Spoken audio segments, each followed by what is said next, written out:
பார்த்த ஞாபகம் இல்லையோ பாடலில் நடிகர் சௌகார் ஜானகி அணிந்திருந்த கருப்பு உடை உங்களுக்கு நினைவுள்ளதா? இந்த பாடலில் சௌகார் ஜானகி அணிந்திருந்த உடை ஒரு புடவை என்று நாம் நினைப்போம். ஆனால் அதுதான் இல்லை. இது ஒரு கஸ்டமைஸ்டு ட்ரெஸ். சௌகார் ஜானகி இந்த பாடலில் நடிக்க வரும்போது காஸ்டியூம் டிசைனர் பின் ஆடும் நடன கலைஞர்களுக்கு கொடுத்த அதே உடையை சற்று நிறமாற்றி கொடுத்தார்கள். ஏனோ அந்த உடை சௌகார் ஜானகிக்கு பிடிக்கவில்லை. அதனால் அவர் சற்று திரும்பி சிவாஜியை பார்த்து சில நிமிடங்கள் அவகாசம் கேட்டார்.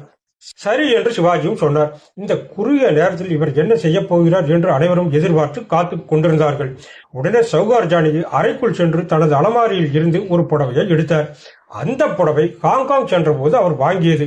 பின் அவருடைய சகோதரி மற்றும் சிகை அலங்கார நிபுணரை உதவிக்கு அழைத்துக் கொண்டார். அந்த புடவையை முற்றிலுமாக புதிய வடிவமைப்பில் மாற்றினார். அந்த உடையை உடலை ஒட்டி அணிந்து கொண்டு அதற்கு ஏற்றவாறு முடியையும் ஸ்டைல் செய்தார். அவர் அறையை விட்டு வெளியே வந்ததும் அனைவரும் தம்பித்து போய் நின்றார்கள். நீங்கள் இந்த காட்சியை கவனித்தீர்கள் என்றால் பின்னால் விடும் முந்தானையை அவர் இடது பக்கம் தொங்கவிட்டிருப்பார். நீங்கள் அந்த ஸ்டைலை உற்று பார்க்கும் போது புடவை மாதிரியும் தெரியும், அதே சமயம் வேறு உடை மாதிரியும் தெரியும். 1960களில் சௌகார் ஜானகியின் இந்த ஸ்டைல் இன்று வரை தனித்துவமாகவே இருந்து வருகின்றது.